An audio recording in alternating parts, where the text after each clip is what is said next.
بسم اللہ الرحمن الرحیم۔ السلام علیکم خواتین و حضرات، آپ دیکھ رہے ہیں سیٹ ڈیجیٹل اور میں ہوں آپ کا میزبان ملک یامین اوان۔ ناظرین، آج ہمارے پاس بات کرنے کے لیے 3 موضوع ہیں اور ان موضوع کے اوپر بات کرنے کے لیے 3 گھنٹے چاہیے، جبکہ ہمارے پاس ٹائم کی شارٹیج ہوتی ہے اور ہم نے 10-12 منٹ میں پروگرام کو سمیٹنا ہوتا ہے۔ لہٰذا میں آپ کو آسان الفاظ میں ساتھ ساتھ تھوڑا بریف کرنے کی کوشش کروں گا۔ پہلا ہمارا موضوع ہے ناظرین، پاکستان میں لوٹ مار کا بازار گرم ہے۔ آپ حیران ہو جائیں گے کہ ایس سی سی پی اور نیشنل انشورنس، یہ ہمارے پاکستان کی ریڑھ کی ہڈی ہے۔ ایس سی سی پی، نیشنل انشورنس جو ہے وہ بھی پاکستان کا ایک ادارہ ہے۔ دونوں میں صرف 5 لوگوں نے کرپشن کی ہے اور وہ اس کو کرپشن نہیں مان رہے، وہ کہہ رہے ہیں یہ ہمارا استحقاق ہے، یہ ہمارا حق ہے۔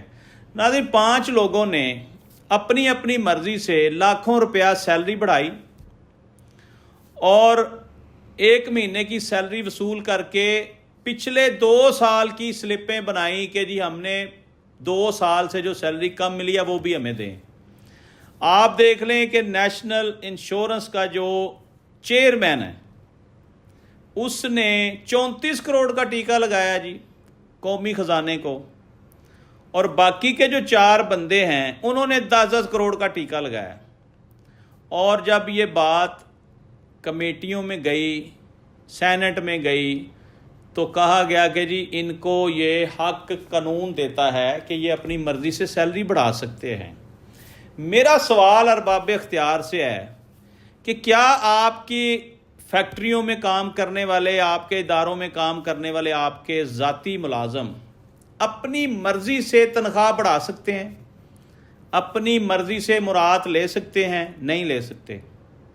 تو پھر آپ نے اس ملک کے خزانے کو کیا سمجھا ہوا ہے؟ مال مفت دل بے رحم، شرم کریں، کچھ حیا کریں۔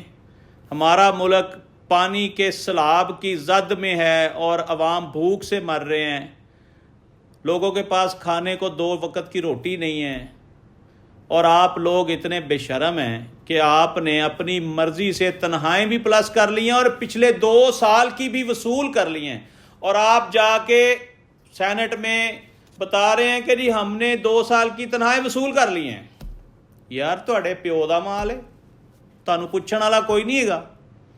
ناظرین، جو حالات پیدا کیے جا رہے ہیں، جب یہ حکومت جائے گی تو بڑے بڑے کٹے کھلیں گے اور بڑے بڑے لوگ اگلے 10-10 سال جیلوں میں رہیں گے یا 20-20 سال۔ یہ میری بات کو یاد رکھیے گا، کیونکہ لوٹ مار کا بازار گرم ہے، پوچھنے والا ہے کوئی نہیں۔ ایک اور پنجابی کا منقولہ مجھے یاد آ گیا، پھدو محکمہ تاجا والدار۔ الفاظ تھوڑے سے ریش ہیں لیکن یہ پنجابی کے الفاظ ہیں، یہ جب بھی بولے جائیں گے ایسے ہی بولے جائیں گے۔ اب آپ نے اس کی ٹرانسلیشن خود کرنی ہے، نہیں تو کمنٹس میں آ جائے گا، پھر میں آپ کو بتاؤں گا کہ اس کا مطلب کیا ہے۔ چلیں تھوڑا سا بتا دیتا ہوں کہ حوالدار جو ہے یعنی قانون بنانے والے ادارے، اور بے وقوف لوگ، اس کا آسان سا مطلب یہ ہے کہ پھدو محکمہ تے تاجا والدار۔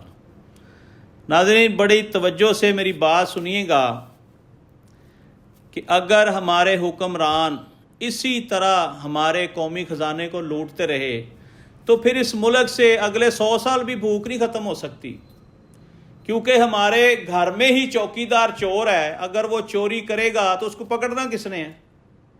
لہٰذا ارباب اختیار کو سخت سے سخت نوٹس لینا چاہیے اور ان کی تنخواہیں واپس اپنی پوزیشن میں آنی چاہیے، اور یہ جو اپنی مرضی سے تنخواہیں بنانے والا جو ان کے پاس اختیار ہے اس کو بھی ختم کیا جائے۔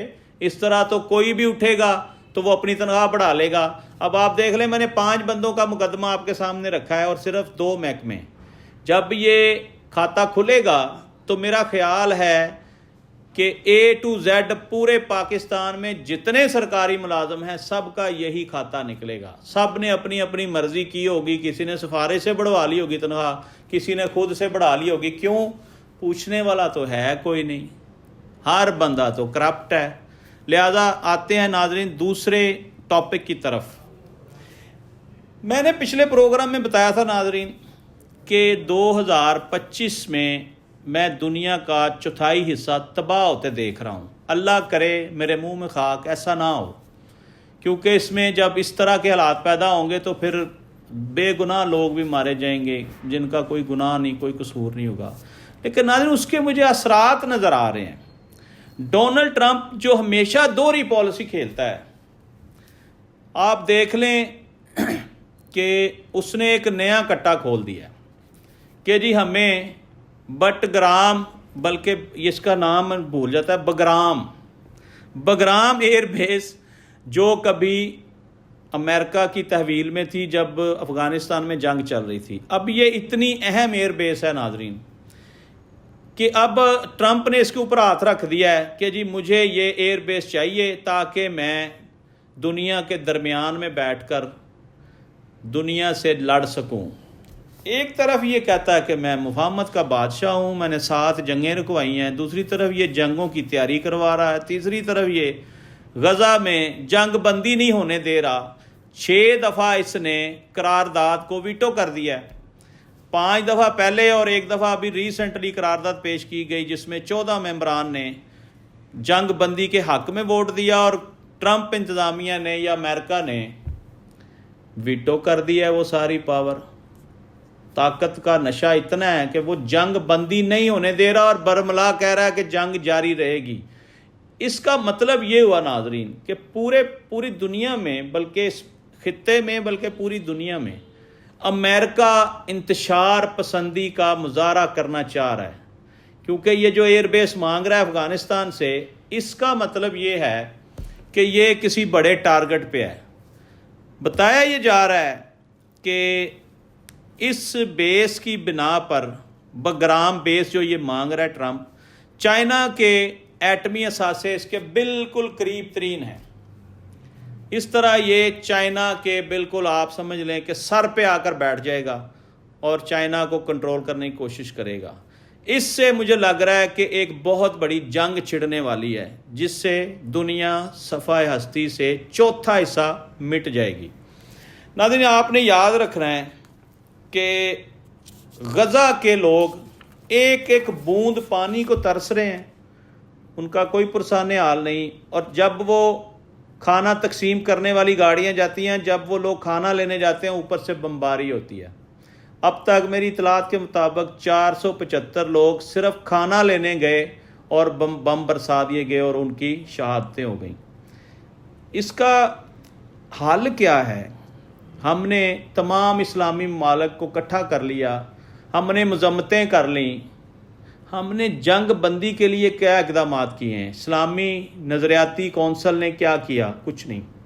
سب سے پہلا قدم پوری دنیا کے اسلامی ممالک کا غزہ جنگ بندی ہونا چاہیے, دنیا میں امن کا پیغام جانا چاہیے. پھر ہم مانیں گے کہ ہم ایک پیج پر آئے اور ہم نے کوئی اچھا کام کیا. ناظرین تیسرا اور اہم موضوع میں بتاتا چلوں کیونکہ پروگرام کا وقت اختتام کی طرف جا رہا ہے. ناظرین عمران خان نے اپنے دور حکومت میں کچھ ایسی غلطیاں کی جس کا خمیازہ آج تک پوری جماعت بھگت رہی ہے. 10,000 خاندان برباد ہو گئے اور کم از کم اس وقت بھی کوئی 5 سے 6,000 پارٹی کارکنان, ورکر اور سینئر سیاستدان جیلوں میں ہیں. جب ایک سیاستدان, ایک لیڈر چھوٹی سی غلطی کرتا ہے, اس غلطی کا نقصان پوری قوم کو بھگتنا پڑتا ہے. ناظرین عمران خان کا پہلا غلط فیصلہ تھا عثمان بزدار کو سی ایم پنجاب لگانا. دوسرا غلط فیصلہ تھا اسمبلیوں سے ریزائن کرنا, اسمبلیاں تحلیل کرنا, KPK کی اسمبلی تحلیل کرنا, قومی اسمبلی پنجاب کی. یہ وہ غلطیاں تھیں ناظرین جس کی وجہ سے آج عمران خان سخت تکلیف میں ہیں. تو لہٰذا جب لیڈران غلط فیصلے کرتے ہیں تو پھر آپ دیکھ لیں کہ اس کے دور تک اثرات جاتے ہیں. ابھی پھر ایک بڑی غلطی کرنے جا رہے ہیں عمران خان، بلکہ کرنے کیا جا رہے ہیں، کر چکے ہیں۔ پتہ نہیں ان کی کیا مجبوریاں ہیں، کیا ذاتی معاملات ہیں۔ پبلک اکاؤنٹس کمیٹی کا چیئرمین جنید اکبر خان، یہ ایک بہترین اور دانشور ٹائپ آدمی تھا۔ اس نے جتنا عرصہ بھی اس کمیٹی کو ہولڈ کیا تو اس نے بڑے اچھے اچھے کام کیے۔ ایک دم سے عمران خان کا پیغام آیا کہ آپ ریزائن کر دیں۔ میری نظر میں عمران خان نے یہ بھی غلط فیصلہ کیا کہ فی الفور جنید اکبر سے استعفیٰ لے لیا۔ یہ استعفیٰ حکومت نے پریشرائز کر کے دلوایا ہے یا کوئی اور وجہ تھی اس کی، لیکن اس کا سارا نقصان جو ہے وہ پی ٹی آئی کو ہو گیا۔ آپ کو یاد ہوگا کہ پچھلے غلط فیصلوں نے پی ٹی آئی کو آج تک کتنا نقصان دیا، کتنی اہم لیڈرشپ جو ہے وہ جیلوں میں ہے۔ یہ جو پبلک اکاؤنٹس کمیٹیاں ہوتی ہیں پی اے سی، یہ اپوزیشن لیڈر جو ہے وہ اس کو چیئر کر سکتا ہے، اسی کو چیئرمین لگایا جا سکتا ہے۔ تو یہ ایک اور ان کے پاس بڑا مضبوط ہتھیار تھا جس کو یہ اپنی پارٹی کی مضبوطی کے لیے استعمال کر سکتے تھے، لیکن انہوں نے یہ پتہ بھی گنوا دیا اور ان کے لیے میدان کھلا چھوڑ دیا ہے۔ اب جتنی لوٹ کسوٹ ہوگی، جتنی کرپشن ہوگی، وہ خود دیکھ رہے ہیں، وہ ان کو پوچھنے والا کوئی نہیں ہے۔ تو میں سمجھتا ہوں کہ خان صاحب کے جو مشیر ہیں وہ ان کو غلط مشورے دے رہے ہیں، جس کی وجہ سے ان کی سزائیں بھی لمبی ہوتی جا رہی ہیں اور معاملات بھی ڈے بائی ڈے غمگیر ہوتے جا رہی ہیں۔ ناظرین، آج تک کے لیے اتنا ہی۔ اپنا اور اپنے اس چینل کا بہت سا خیال کیجیے گا۔ مجھے اجازت دیجیے۔ پاکستان زندہ باد۔